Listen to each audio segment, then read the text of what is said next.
Hello there, Aries. Welcome to your March 2018 tarot reading. So I just want to start out this reading by wishing you all a very happy birthday for those of you who are celebrating your birthday time, the end of March, okay?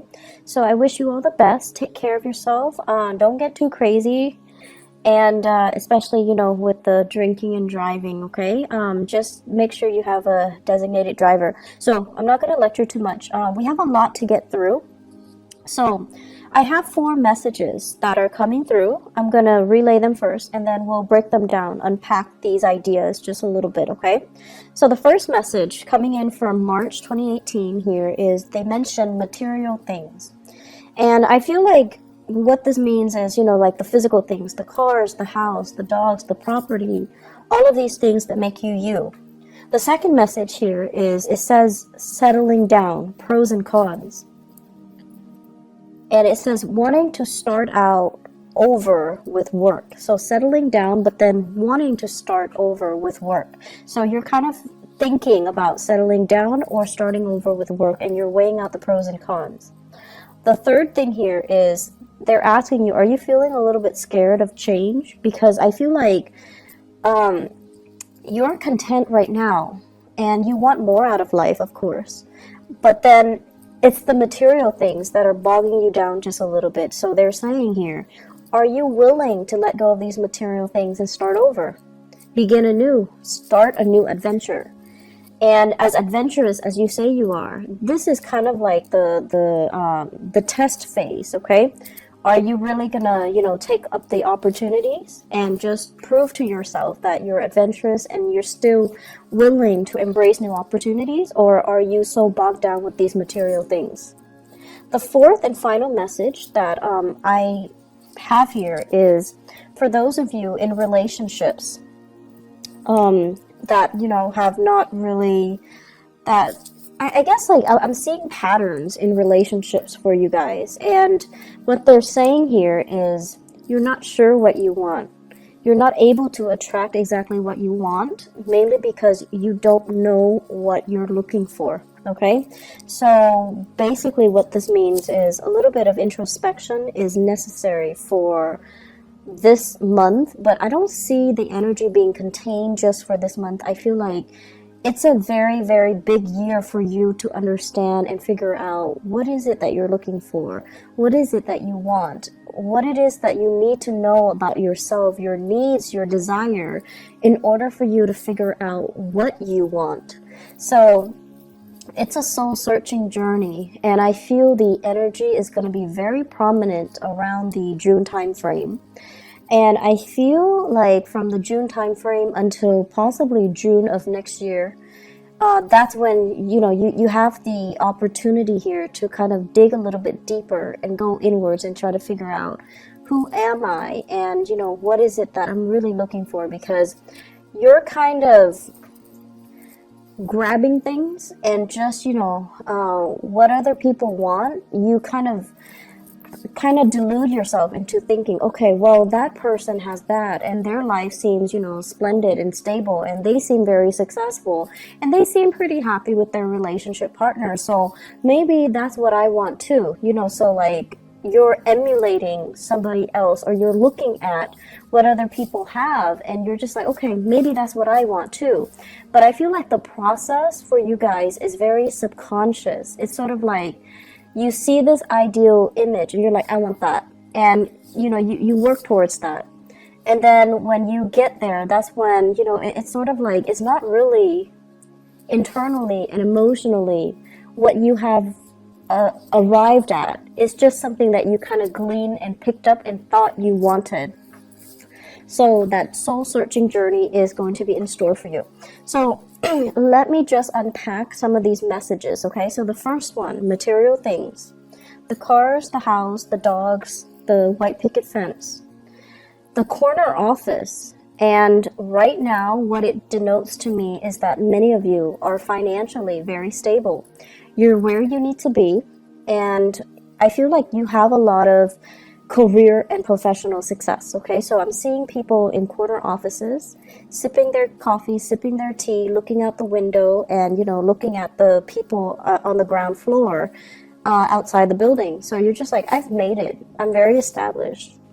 I've been with the company, the organization for quite some time. I have a lot of respect. I have seniority. I have, first dibs when it comes to vacation days. I have first dibs when it comes to changing to a new office. So you're sitting pretty. You're in a really good space right now. And so a lot of the times too, when we are kind of like at the peak of our career, we kind of think about, what's next? I'm already maxed out. And I feel like, Virgos in particular hit this period last year. If you have Virgo and friends around you, you might want to talk to them about this and just ask them like, hey, did that happen to you last year? What did you do? How do you know where to go? How do you know when to change direction? They're very good at that, because when they feel like, I'm not learning anymore, I'm not being challenged anymore, they want something new. And I feel like for you guys, it's time for something new, but you're secure where you are. It took a lot of work, and you took great pride in all your accomplishments. So where you're at right now, you feel like you can finally exhale, and you feel like that sense of contentment. And you want to stay and stay and stay. And when we stay in a hot bath, the temperature will eventually, get cooler. And then we find ourselves all of a sudden, trapped in a cold bath. So that's what it's starting to feel like to me. And I feel like you're at this point where you're comfortable, you're accomplished, you have seniority. And it's important for you to start thinking about the next step. Okay, it's important for you to stay ahead of the game. And I know that where you are right now, people look up to you. It's very flattering. People look up to you, people respect you. People want to be like you. But I also feel like you would be shortchanging yourself if you don't allow yourself to shift to a new position, a new situation where you can grow, where you can learn, where you can even have more responsibilities. So maybe, shifting into a managerial position, shifting into a supervisory position, doing a lot more training. But either way, I feel like you need to grow more. It's safe and stable and definitely very nice where you are at, but I feel like there's still a lot more climbing that can be had, okay? The question here that you want to ask yourself is, so what's next? What are we working towards? What is my next step? What do I want to happen for me for the next 5 years? So think to yourself, do I want to stay here for the next 5 years? For the next 10 years? Am I going to be happy? Is everything just, going to be the same? Am I going to be content? So you want to start thinking rather than, 1, 2, 3 year plans. You want to start thinking longer term, 5, 10 years, okay? The second message here, I hear settling down, children, and then wanting to start out with a new path when it comes to your work. Many of you have opportunities to travel and relocate for a very big, prestigious, gig, okay? So this is like traveling in order to relocate and finding like an ideal job. And the transition is going to be amazing, okay? It's going to be very phenomenally good for you, for the family. And even if you're making this move on your own, I feel that it's the right move. I'm seeing a lot of people like heading in the eastern direction and northeastern direction as well. So west heading east. And I'm also feeling as well, it's this process, settling down, wanting love, wanting to have children, wanting to have a family, because right now you're kind of like, at the top of that mountain. You feel really good. You feel very financially secure. And for some of you, it's not so much about what's next professionally, but more about what's next emotionally. I'm ready right now. I'm settled. I don't want to climb anymore. I want somebody to share this beautiful view with. I want a lover. I want family, and I want to settle down and have that sense of family. But then you're also wondering, if I were to, relocate, is that going to interfere with this family? situation. So there's that that push and pull factor I feel coming in for many of you. So you want to really think about, what it is that you're looking for, because I feel like it's like floating around you. You're kind of looking at other people and their lifestyle and emulating what you see, rather than, really asking yourself, am I wanting that because of what I see somebody's version of it or vision of it?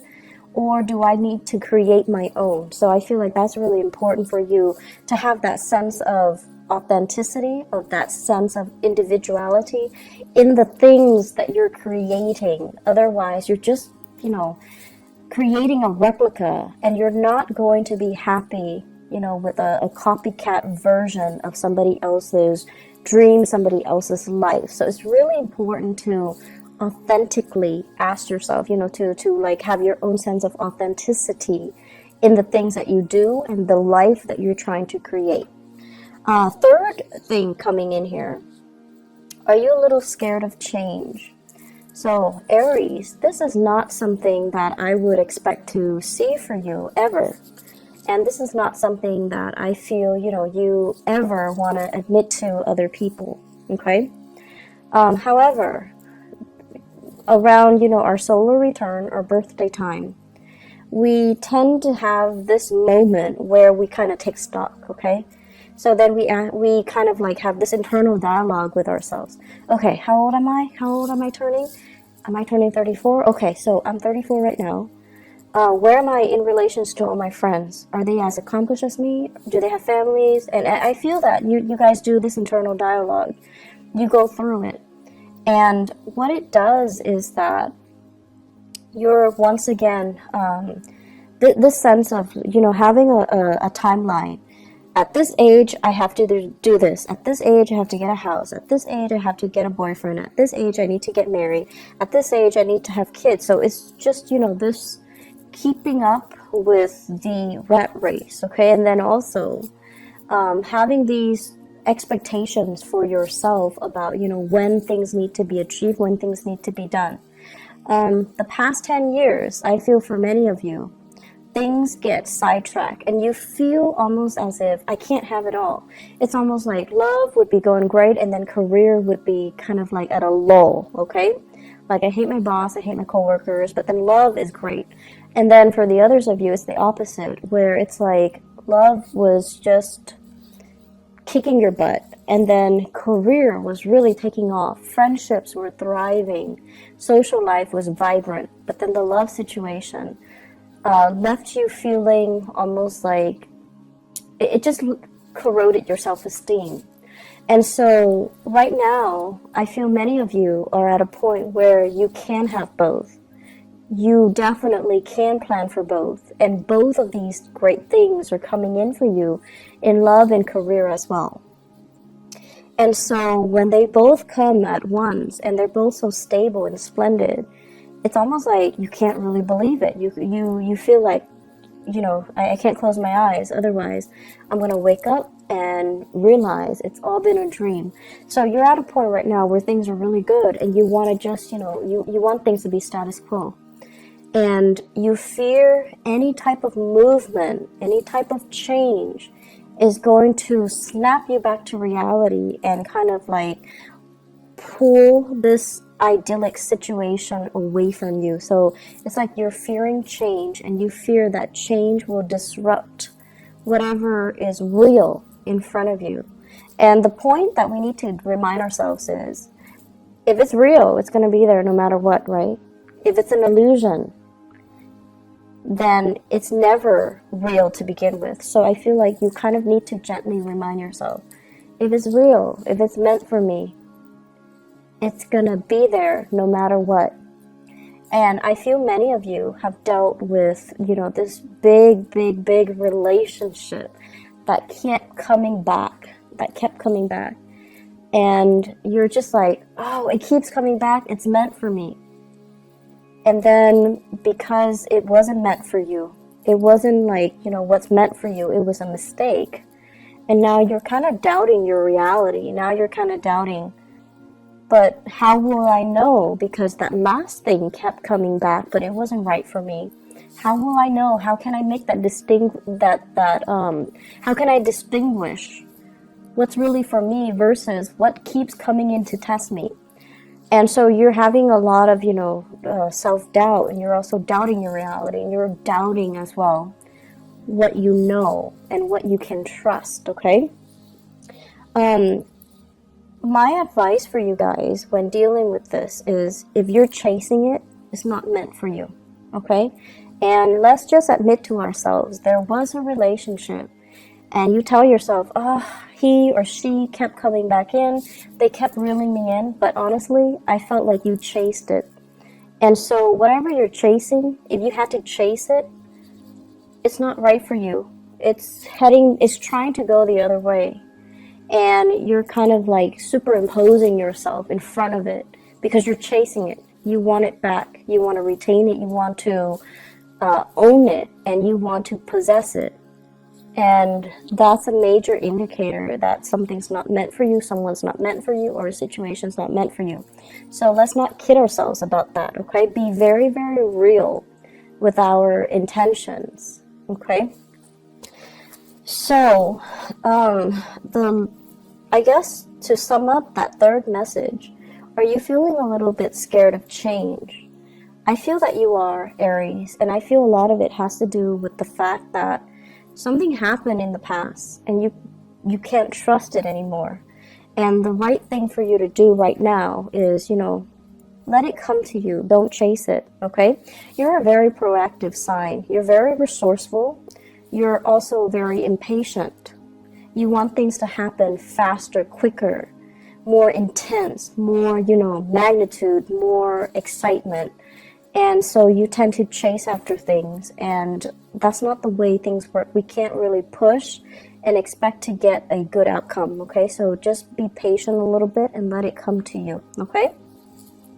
So the final message here is, first of all, they mention as well, you're not sure what you want. You're not able to attract what you want because that process about knowing ourselves, figuring out what we need, and being very, very honest with ourselves when we have these internal monologues.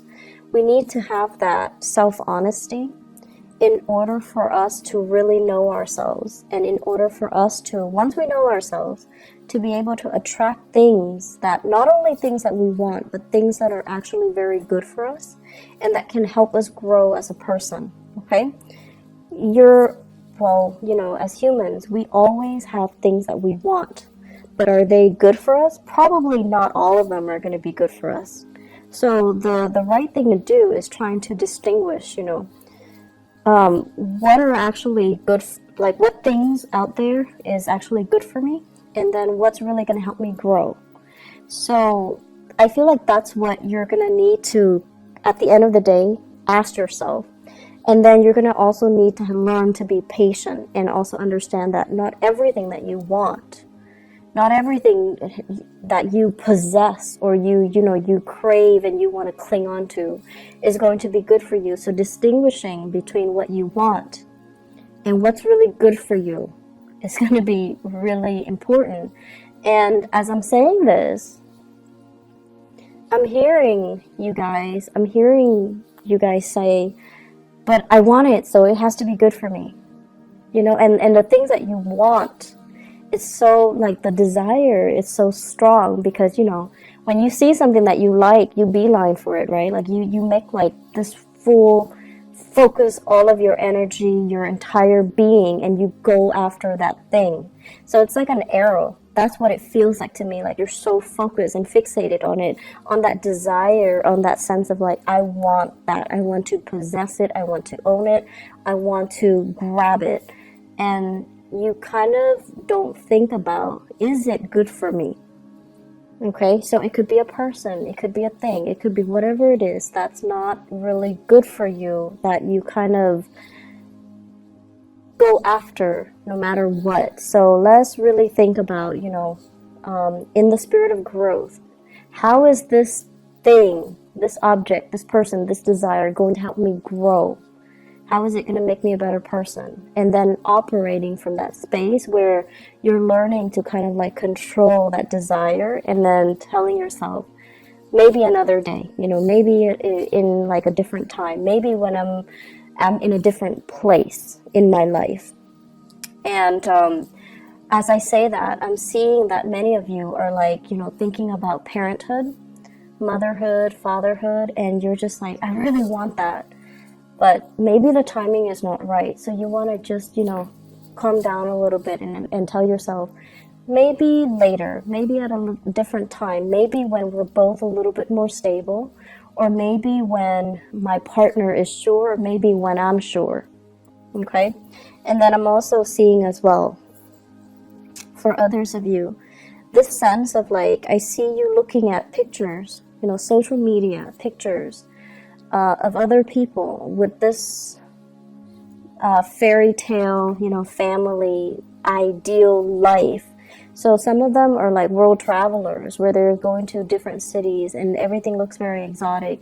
And they take these stunning pictures and you're just like, I want to have that life. And then you look at the pictures and what you fail to see is that, first of all, the pictures are contrived, but I know that you're smart enough to know that. The pictures are contrived, okay? But then also the people in the picture, it's a picture of them in a new landscape. And they feel kind of lonely, right? They feel kind of lonesome. And the picture just feels very staged. And so you're looking at things on the surface. But then the next time you see it, you have to ask yourself, are they really happy there? It feels a little bit lonely and it feels a little bit empty. So is that really the life that you want? And then for others, looking at people who have, family portraits, like they have dogs, children, and the love of their life, their husbands, their wives, their significant other, whatever it is. And it's like this idyllic picture.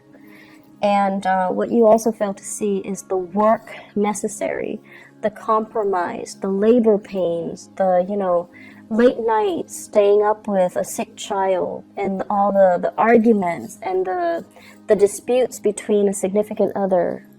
All of these things are normal human experiences. And in order for us to create, like a beautiful family, it just doesn't happen overnight. We just don't fall madly in love and, have children and live happily ever after. It requires a lot of work. It requires a lot of sacrifice. And it requires a lot of letting our ego to the side so that we can really understand what our partner wants. Okay? And I feel like you're not really seeing that either. One last message that I want to leave you guys with here is I feel like, so this is, it's a little bit difficult for me to unpack, so let me try to do this. First of all, I see many of you telling yourself, once I have that perfect partner, once he or she shows up in my life, I'm going to quit my ways. I'm going to quit going out. I'm going to quit, staying out late, drinking, blah, blah, blah. And I'm going to become a little bit more domesticated, a lot more reliable. I'm going to do everything by the book once that perfect person appears in front of me. And then you're looking for somebody that is very similar to you. Exciting, fun, life of a party, and just as dynamic as you. Because you're very other oriented too, but you also need a lot of stimulation from your environment. And then when you meet that same person that is exactly like you, I feel like this sense of possessiveness wants you to have them be a little bit more domesticated. So you want them to stay home. You want them to exclusively to yourself. You want to spend more time with them. You want them kind of like contained within the confines of the relationship. But because they're so, you like them because they're independent, because they're strong mentally, because they don't take things lying down, because they're not a doormat, because they're just, as individualistic as you are. So they don't like to operate under the rules and the confines that you give them. So I feel like that's what's happening here. You're attracting exactly the types of people that you want. But because they're so much like you, that it's really hard for, you know, two people who are so fiercely independent and who will, you know, adamantly advocate for their independence to really be together and to really compromise with each other and to really feel like staying home and watching movies, you know, all day, every day is enough. So I feel like that's what's really happening here. And so you have to try to figure out, you know, it's not so much what you want in a relationship partner, but finding somebody who's right for you, who will give you that emotional nurturing. Okay? You need stimulation from your environment, or you want stimulation from your environment, but what you really need is for the environment, you know, to be a little bit more nurturing, caring. So you need to surround yourself with people who are a little bit more emotionally available, who are a lot more caring, nurturing, and I want to say considerate as well, and won't rebel so much when, you know, when you want to be with them. So that basically means you want them to be emotionally available when you need them. I'm seeing people who are dating air signs, so Aquarius, Gemini, and Libra. I'm also seeing people as well going through the dating environment, and you have a few options. Like, you're still dating lightly and you're still trying to figure each other out, which is good. And I feel like this can be the one for you. It's the beginning of something good, and it can go really well, okay? I'm feeling as well, if you have children, there's a little bit of,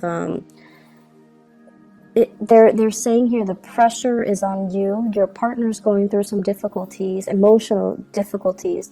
The pressure is on you to kind of like pick up the slack. So it's time for you to step up and, you know, take care of things while your partner handles his or her little emotional slump, okay? Career is going really, really well. New opportunities, and especially relocating for work and things like that. It's going to be very good for you. Finances, you know, try to curb your spending a little bit. I feel like a little bit of excessive energy for that has been happening actually for the past 3 months. So you want to curb your spending. You want to save up a little bit. You want to stay put, okay? And do a little bit more financial planning, okay? One last message actually that just came into the picture here. I know this sounds really weird, but it's coming out, so I'm just gonna have to say it. They're saying here, really figure out, you know, what you don't know. So if you're having a conversation with somebody and they're shouting like all of these things, and I feel a lot of it has to do with current events actually. So if they're saying like, how do you feel about, you know, what happened in Russia, what happened in North Korea, and things like that, and you're just like, I don't know what happened. Well, it's really important to brush up so that you can have these conversation starters, okay? And I feel like it's important to kind of like see the world in a more, I want to say like to be more of a global citizen. I feel like that's going to be the next stage or the next evolution for you guys, especially for those who are at the peak of their career. Okay, so the next stage is to be more of a worldly citizen or a global citizen, to be a little bit more socially aware of what's happening around the world, and to be able to have opportunities to travel a little bit more further and wider all around the world. Okay, so that's coming in, and I feel like that's the next stage of your evolution. I do wish you all the best, Aries. Take care of yourself. I feel like this month is going to be very, very dynamic. I don't see a lot of busy energies, but I feel like, you know, it's centered greatly around love and around career and achievements. You're going to be quite happy, okay? Take care of yourself, and I'll talk to you soon. Bye-bye.